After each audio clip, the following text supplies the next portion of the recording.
with those who wish to rewrite the rules so they can pick their voters, not the other way around. And it's why we're here to demand passage of the For the People Act.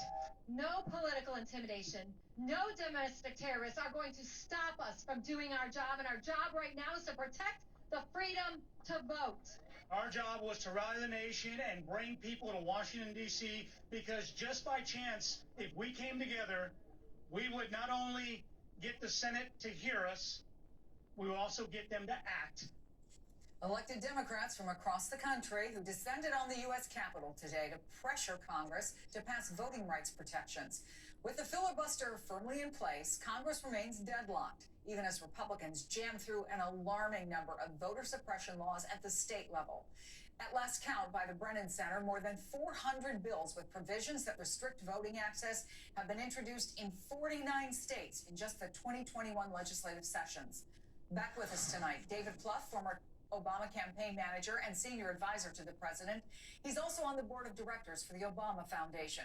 And Tim Miller, a contributor to the Bulwark and the former communications director for Jeb Bush. Good to see you guys. Tim Miller, is it possible, do you think, to overstate how important voting rights reform is for Democrats to get a fair fight in 2022? Well, I guess if I'm going to be direct, it's possible to overstate it. I mean, I think I've seen some people overstating it as far as, some of these voter restriction efforts, if you look at the political science, have actually had a backlash effect. You've seen more increased turnout as a result of some of them. Now, I'm frankly more concerned about 2024. I'm more concerned about the Electoral Count Act and what we saw with the this past election in 2020 and the interregnum between Donald Trump's defeat and his attempt to overturn the election. We've seen more news about that today, about what happened with the Attorney General. There are options at state legislatures. You see states like Georgia where trying to centralize control. That, for me, is a much bigger concern. This isn't to say that voting rights is not a concern at all, but I just think if we're prioritizing it, that's a much bigger concern. And I get a little bit concerned. I'm with all the people at that rally in spirit. I'm with them. I'm happy they're there speaking out for our democracy that is needed.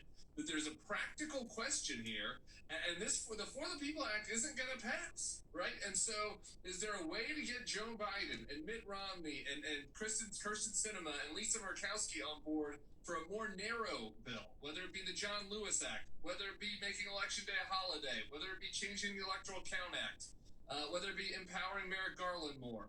I would like to see more creative thinking along that lines, rather than, continuing to beat a dead horse. And it's just unfortunate, but it's a dead horse. Well, David Plouffe, our crack NBC team on Capitol Hill, has confirmed that in a closed-door lunch last week with frontline Democratic members, Representative Sean Patrick Maloney showed new polling indicating Democrats need to fix their economic messaging or they will lose the majority.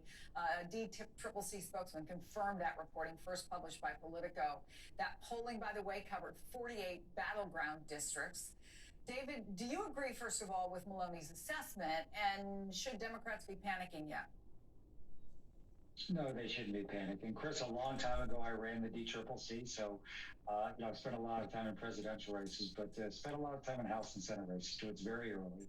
You're not going to be successful as a national party or individual candidates without a compelling economic message that's more compelling than your opponents. And I think Democrats, whether they be incumbents or challengers, are going to have a great message to run on. You have to remember, we've obviously got COVID, we've got voting rights, we've got immigration. There's a lot of critical issues. But ultimately, your economic story in most elections. But what is that message? So we always say you've got to have a strong economic message, but what is it right now? Well, I think it's one, we were heading towards a Great Depression, and Democrats brought us back from that brink, and the economy's growing.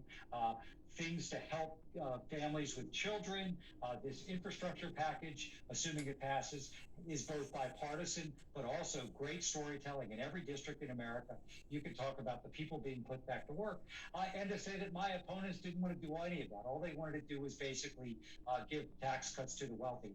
So there's also great economic messaging around taxes. We want to pay for this by making the wealthiest and big corporations pay. They don't want to make those changes. So this is pretty basic stuff. You've just got to remember what home base is. But back to your previous question, if we basically have in states like Georgia, the election almost won't matter. if you allow state elected officials to decide who wins elections. And that's whatever Congress does, and they have to do something. Yes, the voting rights piece is essential, but you also have to be fluid and understand the debates change. And where the Republicans are really spending energy is to try and change who decides who wins elections. And that, would basically mean the death of our democracy. Before we go to break, Tim Miller, I want to ask you about something that happened on the Republican side. Missouri's Governor Mike Parson made good on his promise to pardon that St. Louis couple who pointed guns at social justice protesters last summer, and the rifle-toting husband, of course, now running for Senate. Is this the kind of thing Republican candidates plan to hang their identity on? I mean, he, for example, got a lot of free airtime over this. Yeah, well, look, Chris, this Missouri Senate race, I just wrote about it for the Bulwark this morning. You have the crazy gun-toting guy is running. You have the former governor who is disgraced for just a really grotesque sexual assault and revenge porn charges, had to leave the governorship. He's the favorite right now. But then you have the quote-unquote mainstream candidate, who's the Attorney General Eric Schmidt of Missouri. He's one that the establishment Republicans are getting behind. His campaign launched their first ad today, his PAC launched their first ad today, and it's all about the rigged election. Now he's trying to overturn this rigged election. Now he's looking for the real, like OJ out there, looking for the real killer who overturned this election that Donald Trump won. That guy's the mainstream candidate. And so now you've got the gun-toting couple, the husband. He's the outsider.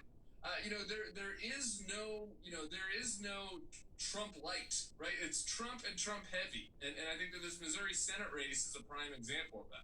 Tim Miller, David Pluffer staying with us. Coming up, why the former guy is reportedly ignoring advice from advisors and getting involved in special elections around the country when the 11th hour continues.